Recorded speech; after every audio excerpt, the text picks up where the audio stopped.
Buenas noches, mi nombre es Alejandra Muñoz Martínez de la Maestría de Derecho Procesal Penal Acusatorio de la Universidad IEXPO. En este video educativo se entenderán o se darán a conocer cuáles son las audiencias complementarias, utilizando como marco referencial el Código Nacional de Procedimientos Penales. Para ello vamos a comenzar con las medidas de protección contenidas en el artículo 137 del Código Nacional de Procedimientos Penales. Estas medidas de protección van dirigidas a la víctima u ofendido y son impuestas o se solicitan ante el Ministerio Público en la fase de investigación. Tenemos en consideración que estas medidas de protección se encuentran íntimamente vinculadas con el artículo 20, apartado C de la Constitución Política de los Estados Unidos Mexicanos. ¿En qué consisten? Es importante destacar que las medidas de protección son las tutelas autosignificativas que buscan la protección de la víctima o el ofendido, por lo que estas son temporales y son urgentes, que son sus principales características. Y también debe decirse que estas medidas cesan cuando se extingue el riesgo o peligro que las haya originado, sin que requieran para ello un procedimiento secundario. ¿Cuáles son estas medidas de protección? Bueno, se ven contenidas en diversas fracciones de este artículo y son las siguientes. La primera de ellas es la prohibición de acercarse o comunicarse con la víctima. La segunda es la prohibición para asistir o acercarse al domicilio de la víctima o al lugar donde se encuentre. Esto es que ya no es únicamente al domicilio, sino que es un poco más amplio el radio de circunscripción. La separación inmediata del domicilio, la entrega inmediata de objetos personales o documentos de la víctima que se encuentren en posesión del probable responsable, la prohibición de molestar a la víctima o a las personas que estén relacionadas con ellas. No basta únicamente que sean familiares, sino puede ser con las personas con las que comúnmente conviva la víctima, incluso en su ambiente laboral. La vigilancia del domicilio de la víctima, que existe una protección policial de la víctima y el traslado de la parte ofendida u ofendido a alguno de los albergues o refugios temporales. En el caso de las fracciones 1, 2 y 3 que contempla este artículo referente a la prohibición de acercarse al domicilio, de asistir o acercarse al domicilio de la víctima donde se encuentre y de la separación inmediata del domicilio, son 5 días posteriores a su imposición.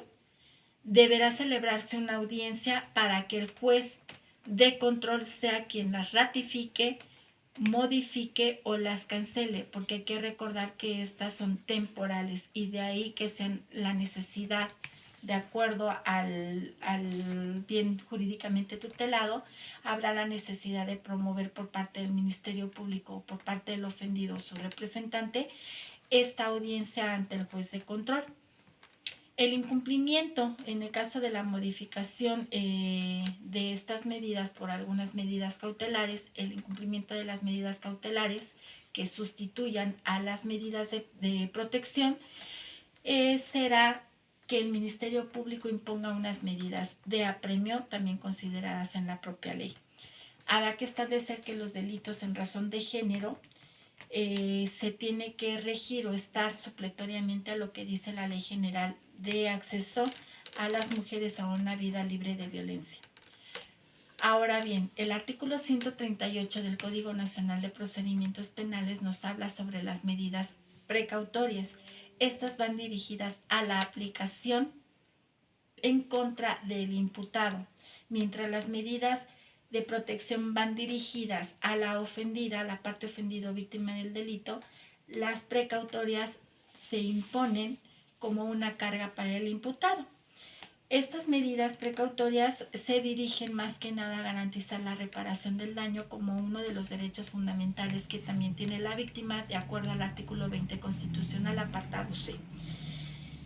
¿Quiénes pueden solicitarlas ante el juez de control? Bueno, lo puede hacer la víctima, el ofendido o el Ministerio Público.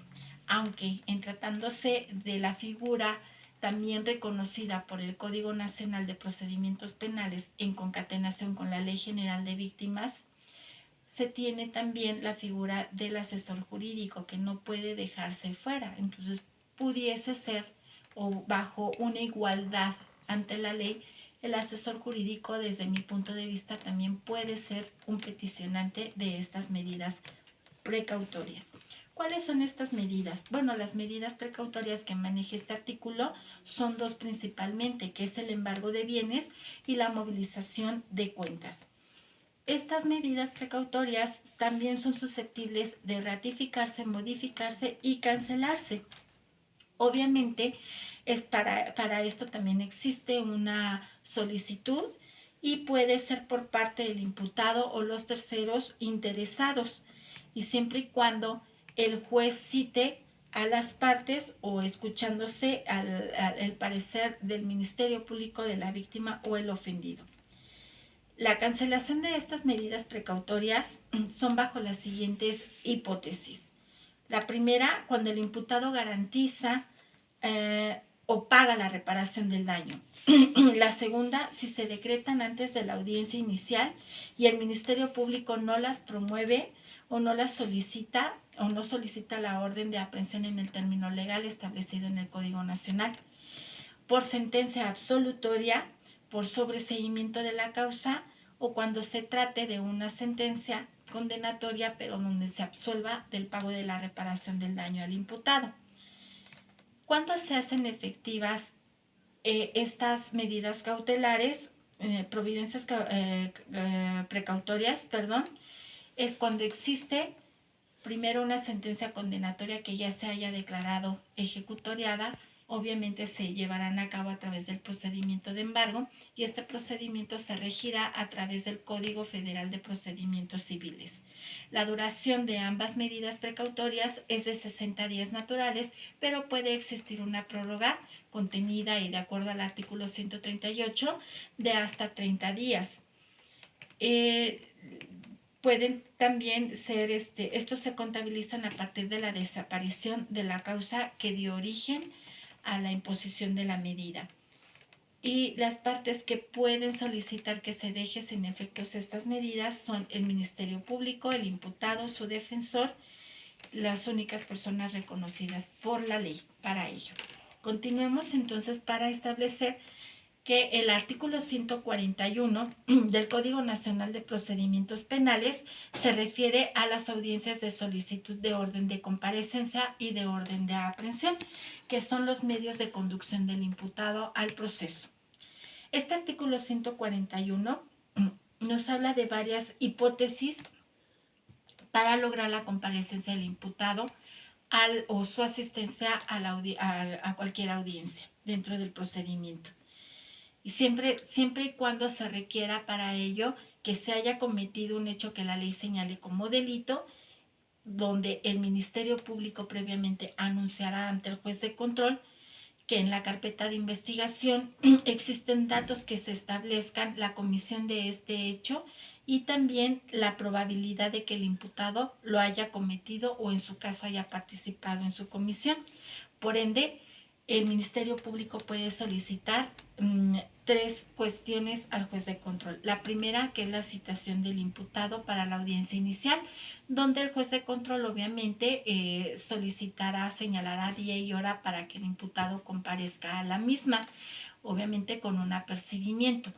El segundo medio de conducción es la orden de comparecencia a través de la presentación forzosa o mediante la fuerza pública, y esta opera una vez que el imputado haya hecho caso omiso a la primera citación y obviamente no exista alguna justificación de su parte. La tercera es la orden de aprehensión propiamente dicha y es cuando existe la necesidad de cautela. Esto es cuando se evada la orden de comparecencia o bien que el delito merezca también pena de prisión. Es importante establecer que para la procedencia de la orden de aprehensión se requiere de una declaratoria de sustracción a la acción de la justicia cuando no comparezca el imputado, y esto dará lugar a la emisión de una orden de aprehensión. Cuando haya existido una extradición, ya en lo que compete al derecho internacional, La orden de aprehensión se podrá emitir, pero en el país donde esté, siempre y cuando en el país donde se encuentre el procedimiento que se instruye en contra del imputado ya haya concluido. Y también es importante destacar que cuando se incumple una medida cautelar, siempre será estrictamente necesario la orden de aprehensión y en todas ellas será previa solicitud del Ministerio Público. Otro de los medios de conducción que se encuentran relacionados con este capítulo es el artículo 142 del Código Nacional de Procedimientos Penales y que se ve referenciado o hace alusión a la orden de comparecencia o de aprehensión. Este artículo en específico hace patente la necesidad de que por parte del Ministerio Público se haga una relación de los hechos imputados y que se encuentre sustentada su petición en los registros correspondientes a efecto de cumplir con el artículo 21 de la Constitución Política de los Estados Unidos Mexicanos y además de los artículos 14 y 16 de la misma Carta Magna para sustentar, motivar o fundamentar el acto de molestia que pretende obtener. A su vez, el artículo 143 del Código Nacional de Procedimientos Penales hace alusión a la resolución de la solicitud de orden de aprehensión. Esto quiere decir qué es lo que debe contener la petición o la substanciación de la petición del Ministerio Público. Primero es que dentro de las 24 horas posteriores a la solicitud hecha por el Ministerio Público, será el juez de control, la autoridad competente, la que resolverá en audiencia esta petición y de acuerdo al principio de secrecía, solamente comparecerá a esta audiencia el Ministerio Público. Es importante destacar que el juez de control en esta audiencia puede hacer una clasificación jurídica de los hechos o sobre la participación del imputado, obviamente sin alterar la esencia de los hechos o de la teoría que haya establecido, los hechos que establezca el Ministerio Público, porque obviamente sería ilegal y violaría los principios fundamentales al debido proceso la determinación que se hace y que supla una deficiencia del Ministerio Público. Si los hechos que menciona el Ministerio Público no son constitutivos de delito, obviamente la orden de aprehensión será negada por el juez de control. Ahora bien, otro de los artículos encomendados al análisis es el artículo 282 del Código Nacional de Procedimientos Penales. En este se prevé un acto de molestia que constituye la orden de cateo. Esta orden de cateo está regulada por el artículo, su base constitucional es el artículo 16, por ser un acto de molestia que requiere encontrarse debidamente motivado y fundamentado. Surge en la etapa de investigación y tutela el domicilio o la propiedad privada de cualquier gobernado. Es precisamente la orden de cateo la que se necesita para que la autoridad investigadora, en este caso el Ministerio Público, pueda acceder a ese domicilio, a esas propiedades privadas. ¿Con qué objeto? Bueno, practicar un acto de investigación y los requisitos que se necesitan y que son indispensables para la emisión de esta orden de cateo son los siguientes. Primero, la precisión de un lugar donde se realizará el cateo. ¿Qué personas? El nombre de las personas o número de personas que van a aprenderse, los objetos que se buscan.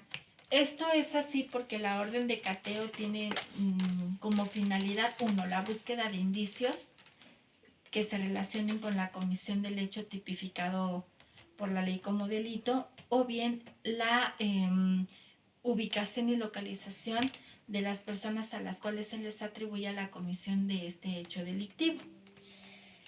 Y también se debe de señalar los motivos y los indicios que sustentan la solicitud.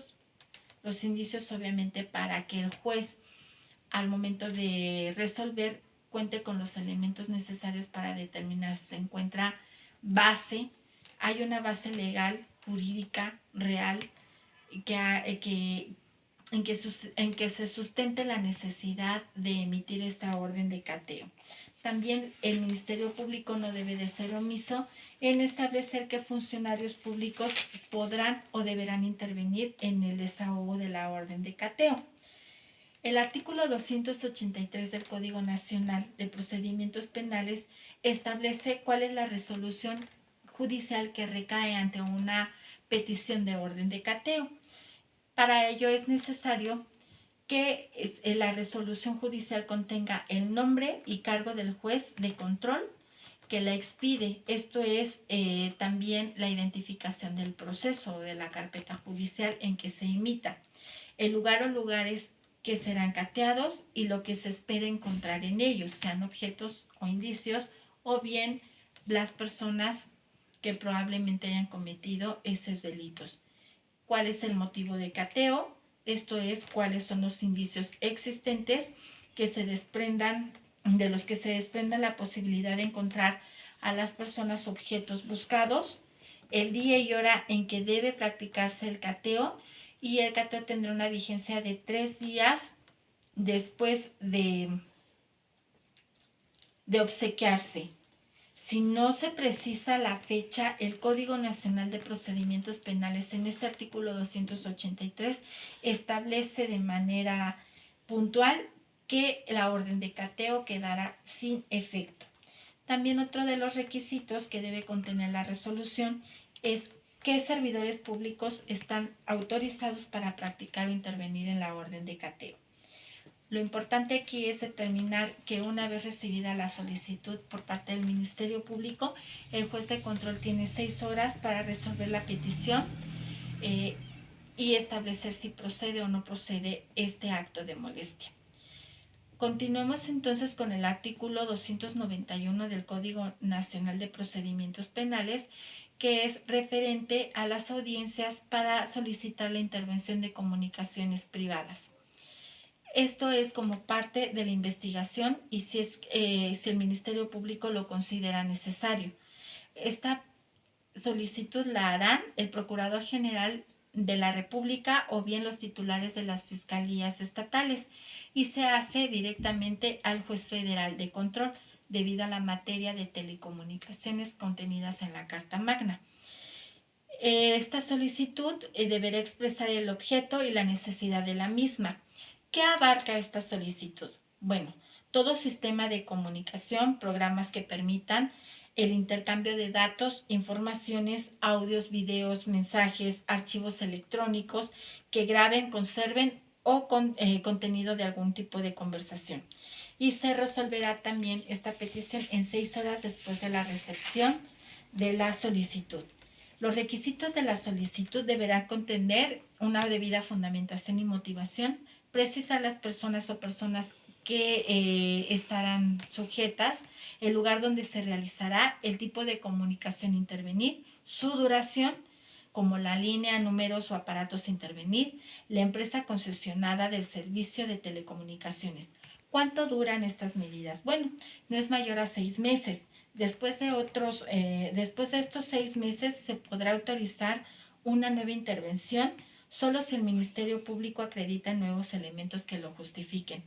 El artículo 293 del Código Nacional establece el contenido de la resolución que autoriza esta intervención y qué son las características de la intervención, sus modalidades, sus límites y podrá solicitar la colaboración de instituciones públicas o privadas.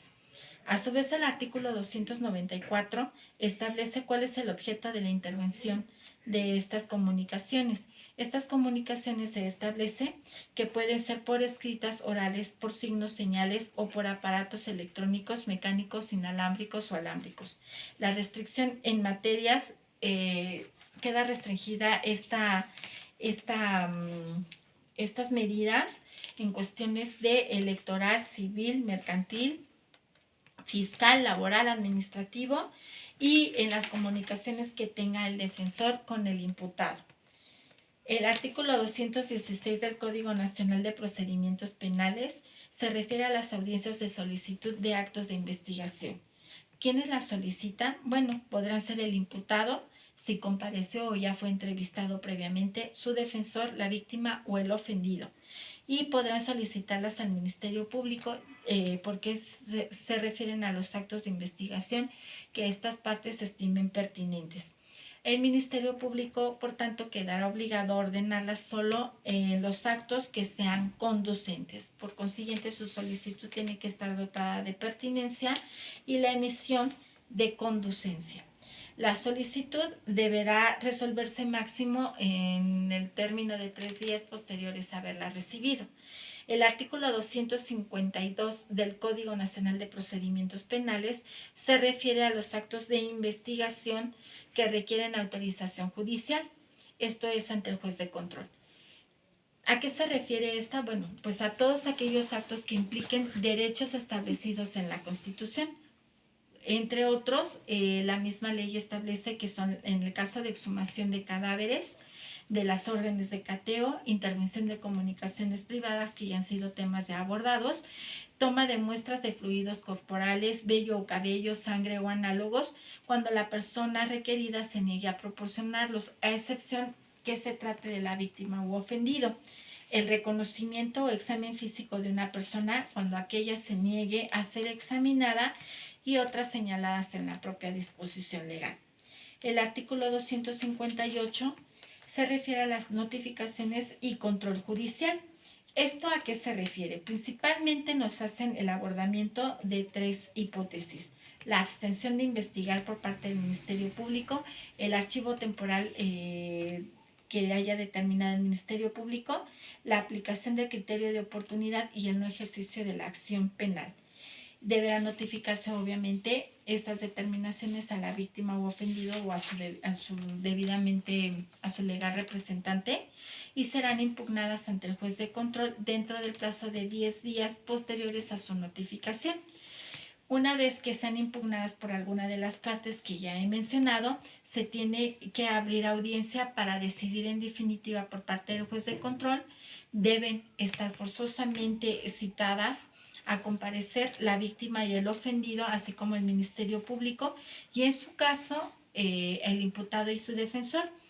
Sin embargo, lo importante en esta audiencia es que ante la inasistencia de la víctima u ofendido o sus representantes legales, el juez declarará sin materia la impugnación y la resolución que se dicte no admite recurso alguno. Muchas gracias.